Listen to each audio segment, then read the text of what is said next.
नमस्कार। सोचिए, बिजनेस की एक सबसे पुरानी, सबसे मुश्किल चुनौती, लीड जनरेशन। अब इसे बदलने के लिए एआई का एक बिल्कुल नया रूप आ गया है।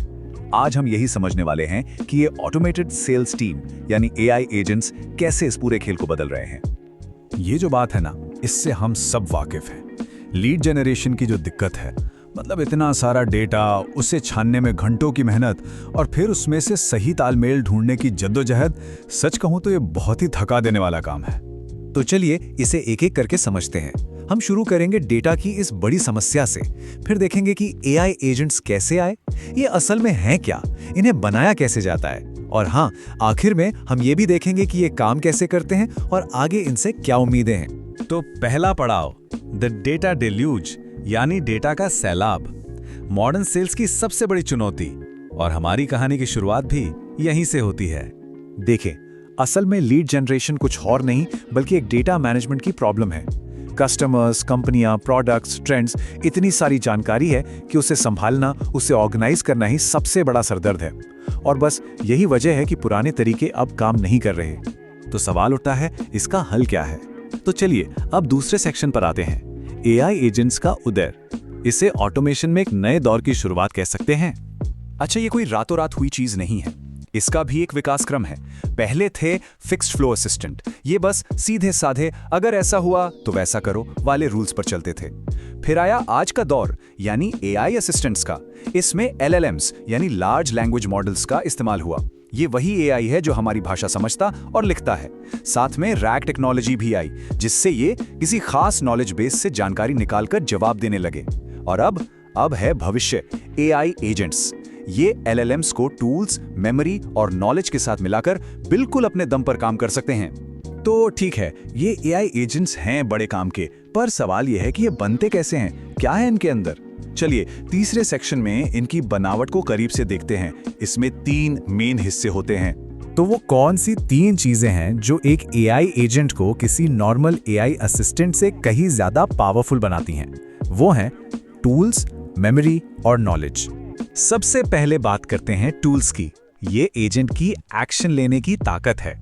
मतलब इन्हीं फंक्शंस की वजह से एक एजेंट सीआरएम से डेटा निकाल सकता है, उसे एनालिसाइज कर सकता है या फिर ईमेल भेज सकता है। यही वो चीज है जो उसे सिर्फ सोचने वाला नहीं बल्कि कुछ करने वाला बनाती है। फिर आता है दूसरा हिस्सा, मेमोरी। जैसा नाम से ही जाहिर है, ये एजेंट की याद रखने की काबिलियत है। पुरानी बातचीत, पुराने इंटरैक्शंस, ये सब याद रखता है। तभी तो ये हर बार पर्सनलाइज्ड और सही फॉलो अप कर पाता है। और आखिर में तीसरा हिस्सा है नॉलेज। ये है एजेंट के सीखने की काबिलियत। ये लाइव डेटाबेस और दूसरे इंफॉर्मेशन सोर्सेस से जुड़कर हमेशा ताज़ा और काम का डेटा उठाता रहता है। कह सकते हैं कि ये बाहरी दुनिया से इसका कनेक्शन है। तो अब हम ये तो समझ गए कि ये एजेंट्स क्या हैं और कैसे काम करते हैं। तो अब असली सवाल, इन्हें बनाया कैसे जाए? चलिए चौथे सेक्शन में इसका पूरा ब्लूप्रिंट देखते हैं। इसे बनाने के लिए मोटे तौर पर 6 स्टेप्स हैं।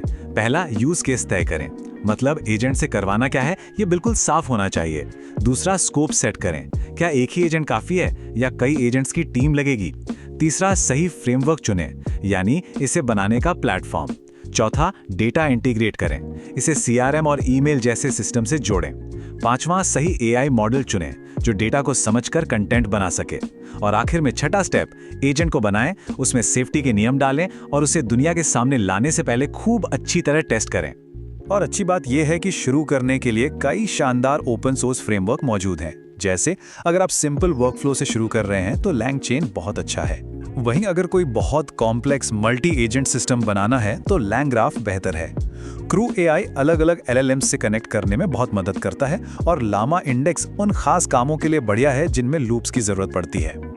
चलिए अब आते हैं सबसे दिलचस्प हिस्से पर, हमारे 5वें और आखिरी सेक्शन में।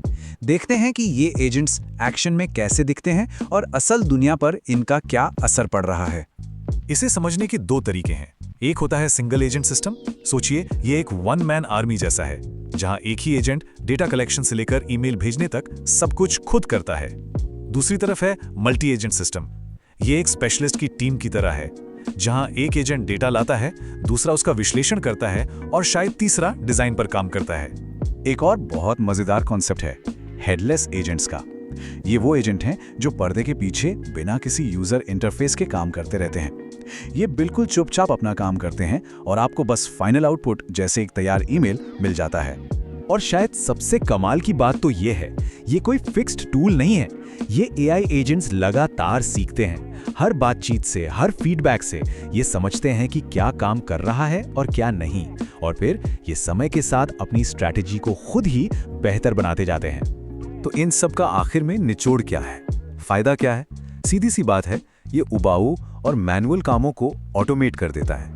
इससे इंसानी टीमों को बड़ी पिक्चर यानी स्ट्रैटेजी पर फोकस करने का मौका मिलता है।